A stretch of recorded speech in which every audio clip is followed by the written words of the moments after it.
Welcome to our Mobile Live with Dani Ke'lly. I'm here, Dani Ke'lly, direct from California at the Creative Studios, a place that is not just a studio but a concept for creation. And thanks so much for watching the Be Live with Dani Ke'lly. Follow me, leave your comment, and also share our content to everyone that you know. I'm here to I'm more happy than be with you here and talk about life in general. I am a Brazilian immigrant and I live in the United States, and I know how it is hard to conquer your dreams. But then I'm not only talking about the immigration, talk about Brazilian life, but talk about like lifestyle, fashion, the industry, all your dreams. Let's share with us the Be Live with Dani Ke'lly. Today you have a special guest. She's a model. I love her fashion, her style. She's an actress and also a philanthropist. Evie Richards. And we're gonna talk about her latest projects, her podcast with Eve, and also her latest movie that's coming out, and she has a lot to share with us. Thank you so much, Evie Richards, to be at the Be Live today.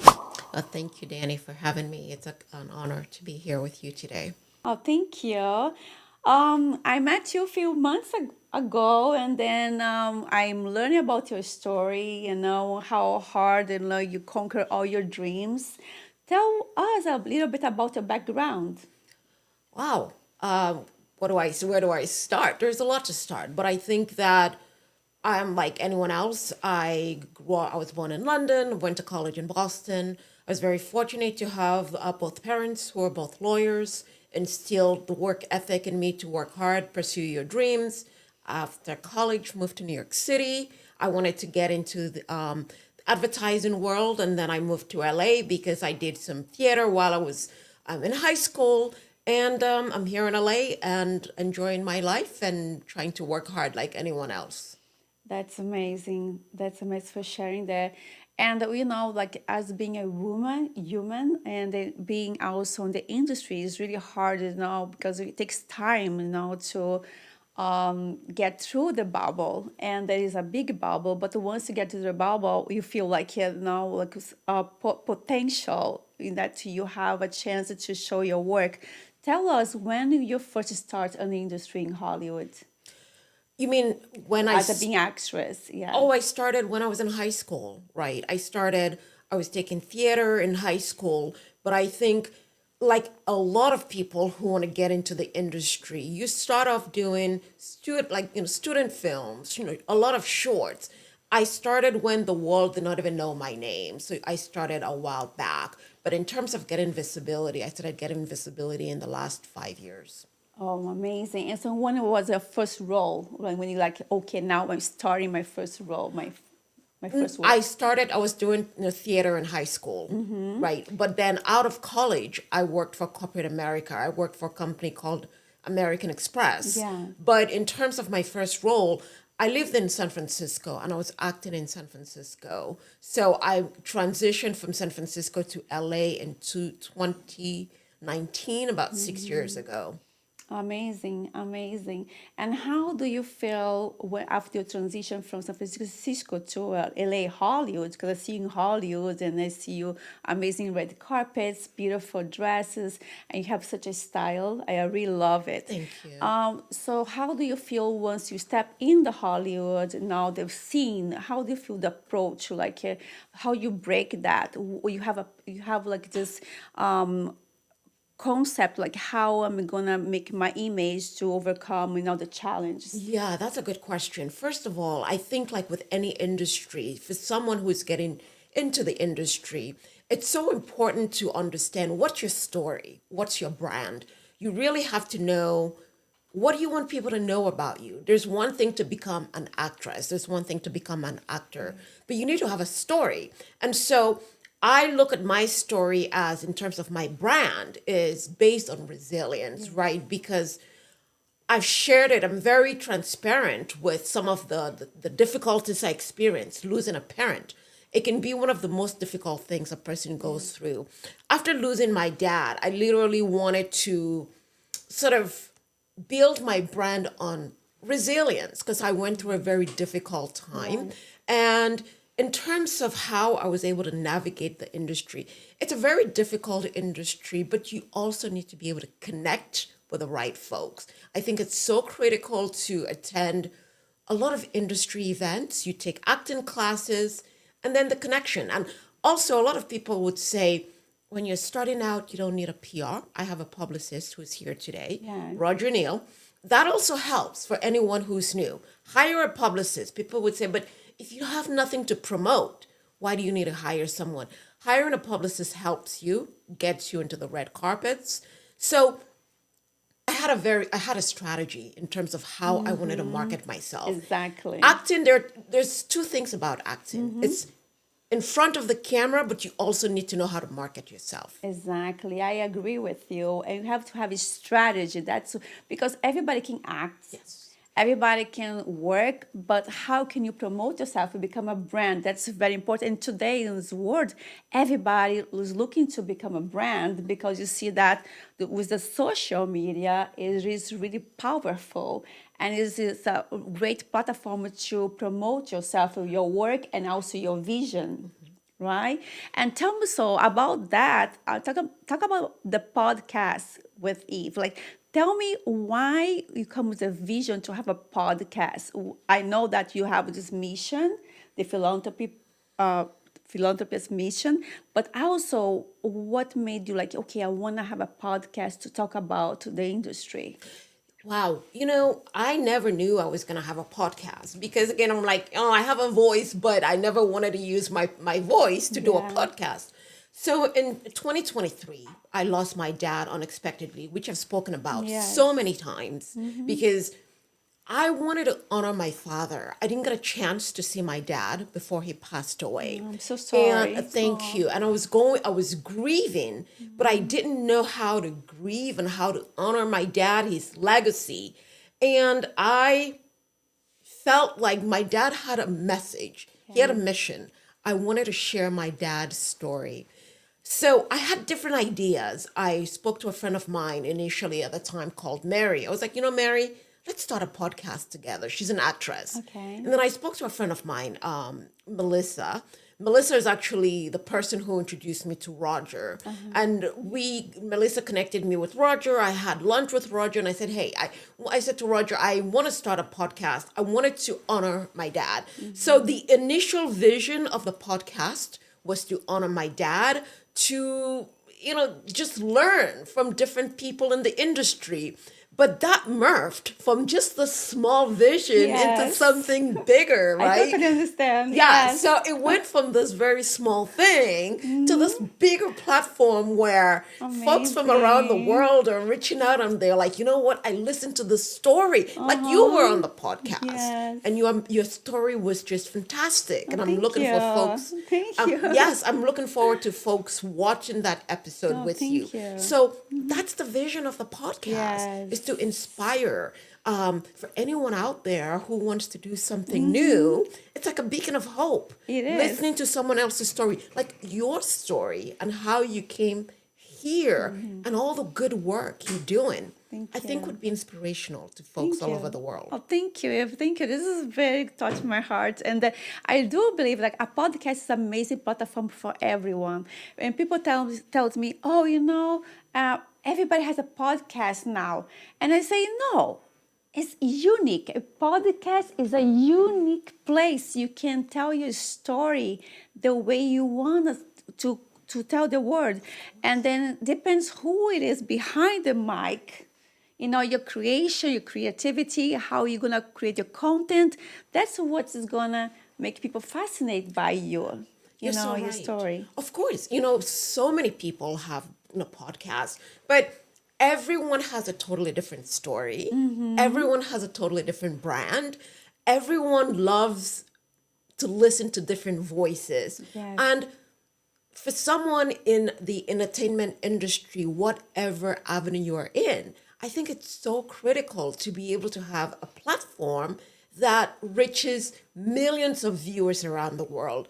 This is something that I feel that responsibility. And Roger and I talked about it and the types of guests we bring on the show. There are guests who I feel would inspire the next generation. It's like it's legit histories to pass by and to give examples to other people too. Of I course. believe like our life experience is very important. It's so unique that you just create that amazing life, amazing chapters, going through a lot of like resilience and also through hardships. But at the end, it's such a beautiful book of life, and that's how I feel about life. And what you're doing right now over here, sharing these stories with Eva Richards, actress, philanthropist, and passionate about her life. Eve, I look you're amazing fashionista. Where do you take all these looks? How you get inspired? You Tell know what? me. I have to say this to your audience. I've always loved fashion from a very young age. And it's funny, when I was 13, I was actually getting into like modeling and all of Yeah. those things. But my dad was so disciplined, and he could not envision himself having a daughter who was like modeling, not because there was anything wrong with it, but he also wanted to protect me from the negativity, the Yes. rejection. And I wasn't very tall, but I always had a knack for putting things together, right? Where it's like, I go out and I'm like, oh my goodness, this is what I'm going to put together. So I've always liked fashion from a very young age because it Lovely. helps tell my story. Exactly. You are amazing. I love it. Your Oh, looks. thank I you. was like, I love this look. I had to ask her where to get all this inspiration. And also, Liv, let's talk about your career. Like, I heard about I saw you talk about you have this article on Brazilian magazine, People's News. Thank you so much to be part of it. Brazil loves you now. They share the story everywhere, the movie, everything. And A Line of Fire is a high octane action thriller co-starring Cuba Gooding Jr., Jason Patric, and Katrina Balden. Now available from Sony Pictures. And David A. White, who's the lead. David A. White, yeah, exactly. David is the lead, right? So, what drew you to your role, and how does it fit into your pattern of playing strong, influential woman? So first of all, I have to say, it was, again, it was such a great story when I read the script. Yeah. I love powerful women. Having grown up with a mother who was, very, very disciplined, but just the ability and the opportunity to get to work with such an amazing cast. David A. White, Roger is actually co-producer, Academy Award winner, Cuba Gooding Jr. At the time when Roger, I have to say a little behind the scenes story here, that the role was actually supposed to be a guy. Oh, so you changed for a girl? It's supposed to be for Really? a guy. So Yeah. Roger was like, you know what, Eve, I think I'm going to, share something, ask to see if this role can be, girl. switched around for a woman. And that worked, And right? it Very worked. well. And you know what? That's how it morphed from being a guy to being a woman. It was really a great opportunity. First of all, as an actress, you never know when you're going to have your next role. And Yes. every time you have that platform, the ability to work with such an amazing cast, Yes. it's a blessing. Secondly, it's when that movie gets seen by millions of people all over the world, it's also a blessing because it was released by Sony. Yes. But I have to go back and thank you for Hi. the interview Oh, you're on the welcome. People News Yes, Brazil. yeah. It was fantastic to be connected to that culture. I Yeah, love thank you. Brazil. So I got to thank you for the article. It was beautiful to be featured. And I love your culture. So thank you you. so much. But going back to the movie, I don't know if I can say this, but the movie is going to be available on Netflix. Roger, correct me if I'm wrong. Can I say the Yes. date? So, folks, please go out and check it out. It's going to be available on Netflix. I don't know when this podcast is going to air, but it's going to air. It starts globally December 17th. So Wednesday, December 17th. Next it's gonna week? Be, next week. It's On going to be on Netflix? Netflix. On Netflix. I'm gonna watch. Netflix Global. So yeah, my character is Mr. X, Joan Rycker, Mr. X. Amazing. This was a strong, powerful woman. She was giving all the rules, talking no to the guys, running, tricking everybody, right? I think your audience, I can't really share so much because you got to go watch it, right? But there's a twist, Yeah. and it's a good twist. Nice, So, very folks, nice. please make sure you go watch this high octane, high energy David A. White, Oscar winner Cuba Gooding Jr., Katrina Bowden, Jason Patric, Scott Oh, Baio, nice. and some amazing actors as well. We've got a great cast. It was so fun when the movie premiered in Miami because it filmed in LA and in Miami. Oh, nice. It was a big party there. It Everybody was a there. special screening that the Okay. Miami Film Festival did Oh, for the nice. movie. We had a special award and we all went, not all the cast members, some of us went, but David, who's the lead, was there. The director, Matt Shapiro, was there. Some of the folks from Oscar winner Cuba Gooding Jr. was there. Very nice Wow. guy. Very It was nice. just wonderful to celebrate with the cast. Oh, that's very nice. Thank you. And then as we had the 2026 now, we're on a corner right now. I think when you have the podcast, it's going to be on 2026 already, but we are shooting before. I just want to ask you, you are involved in exciting projects like Dinner for Two in Sweden and developing Echoes of Dream. How do you select roles in projects that align with your mission of empowerment others through storytelling?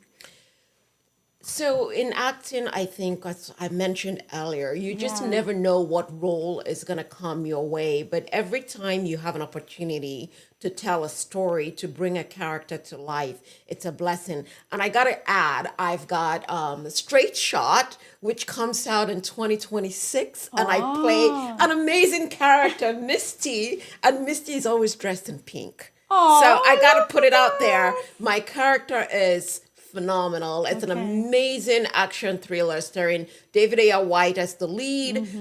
It's got Dolph Lundgren, Nice. Tyrese Gibson, Rachel Lear Cook, William Forsythe, and Nikki Whalen, and several others as well. I see that when you talk about your acting career, you just line up of happiness. Like your eyes just like shines and smile, and you get so exciting. So you see this career launch for more years, right? You're looking forward for more roles, movies, who knows, or maybe awards, Grammys, or also Oscars.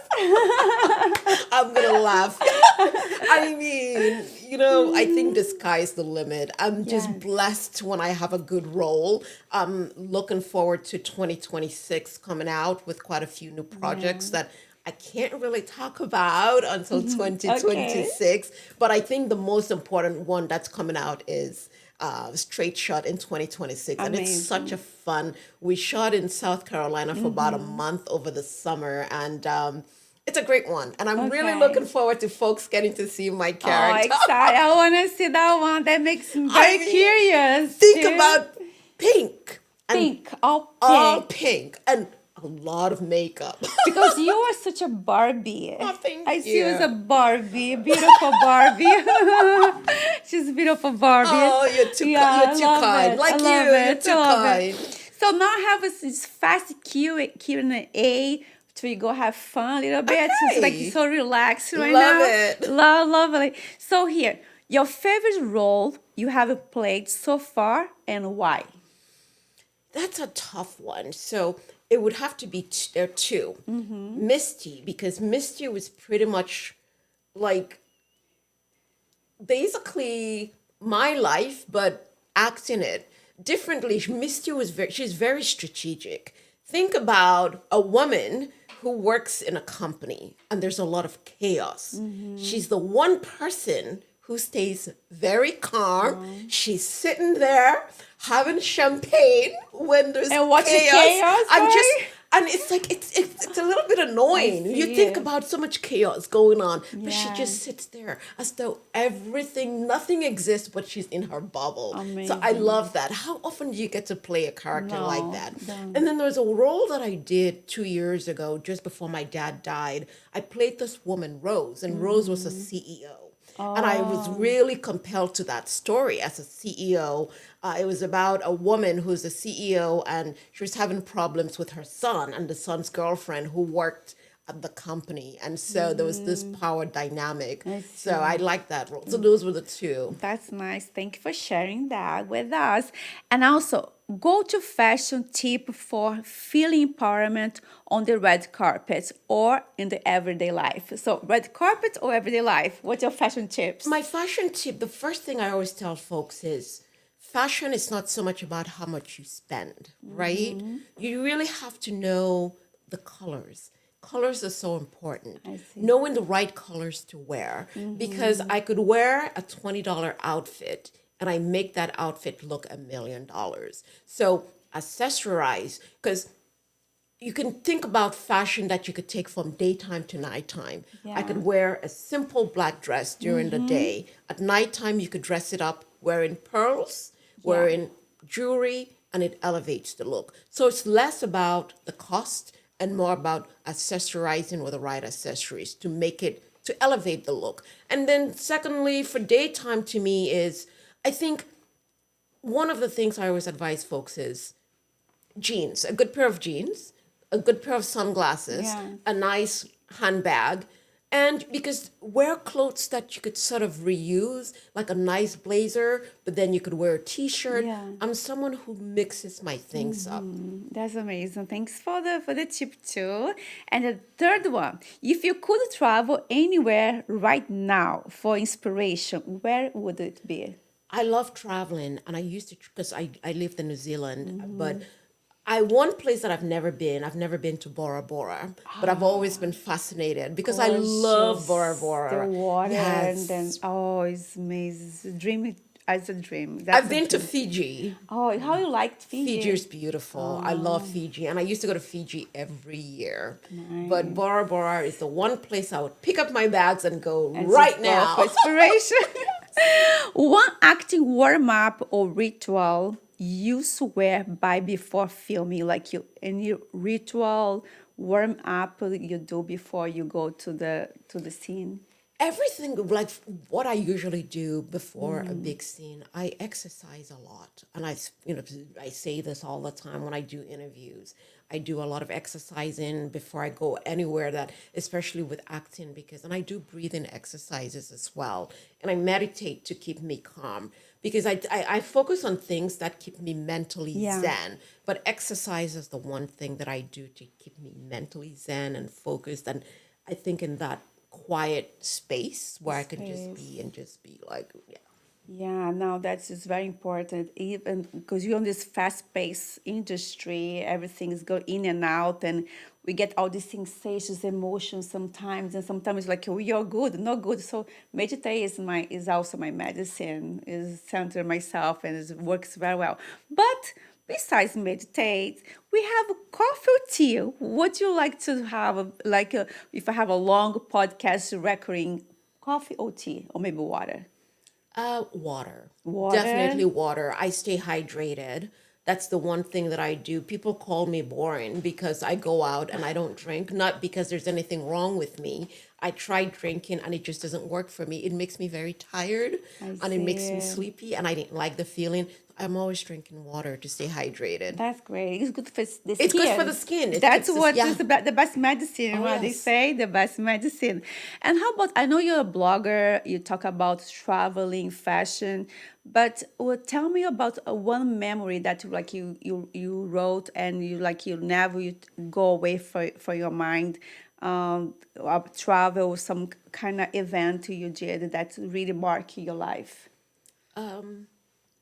So the one thing that I can think of was being in London last year. Or actually, no, I take that back. I think in terms of traveling would be, I love New Zealand. I've talked about New Zealand a lot, and I have family in New Zealand. But I've written about New Zealand quite a few times. It's such a peaceful, it only has 3 million people.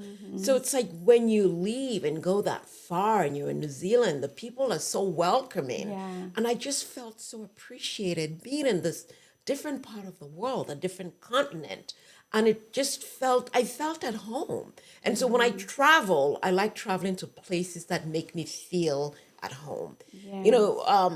And people always ask, but where is home? home is wherever you make it. And so I have the tendency of going to places that I feel welcome because of the culture, and it's got beautiful beaches and the people are friendly. I love that one. Yeah, home is where you can make your home. I totally agree. Yes, and we can change homes all the Next would be time. Brazil. I want to see a carnival. Have you tried Oh carnival? my gosh, I've seen your pictures. I think Oh, I was yeah. commenting on some of your pictures. So it looked The amazing. carnival. I Yes. love carnival. I love the carnival. It's in my heart. Well, you were a But dancer, yes, so. I love carnival.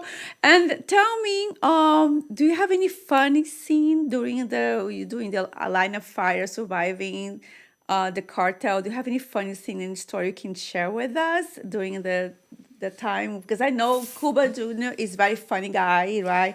David White might be funny too. Yes. Roger funny. Everybody's funny around you. So one of the They things. pick on you. They make fun. Now, one of the things I gotta say, with acting, you do your scenes, and you shoot your scenes differently. Like I didn't have any scenes with Cuba Gooding Jr. Okay. He's so I didn't get to meet Cuba Gooding Jr. until I saw him in Miami at the Yeah. opening. But at this the premiere. David is such a given actor. David has been in the industry since he was 19. He got discovered by Burt Reynolds. And just to be able to work with David and the fact that he's just so down to earth. One thing people always talk about, sometimes you go on sets. I've been in sets, and a lot of the very huge actors, they're not very friendly because there is this thing about the industry where you really want to make a name for yourself. So when you Yes. have scenes against someone who's been in it for a very long time and is very easygoing, very inclusive, and makes everyone feel as though you're home. Yes. It's not home. It's so nice to have that. Nice. So to be able to have scenes with David, and he's funny as well.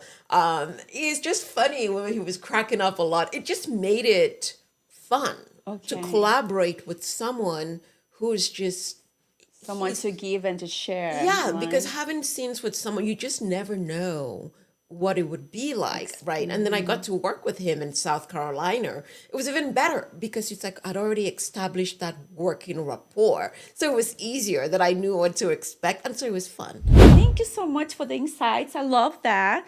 And it's very important to say no, have boundaries, values, and friends and families, and know how you stand for yourself. And it's really empowerment of a woman.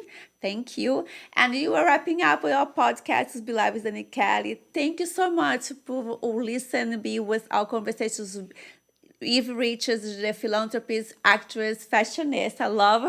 I love her look as my Barbie. I look as my Barbie. And thank you, Roger Neal, for making this happen today over here at the Creation Studios. And thank you for watching. Share, like, and make a comment. Let me know what you like to hear from Be Live with Dani Ke'lly. I'm here. Dani Ke'lly, directed from California. Bye-bye.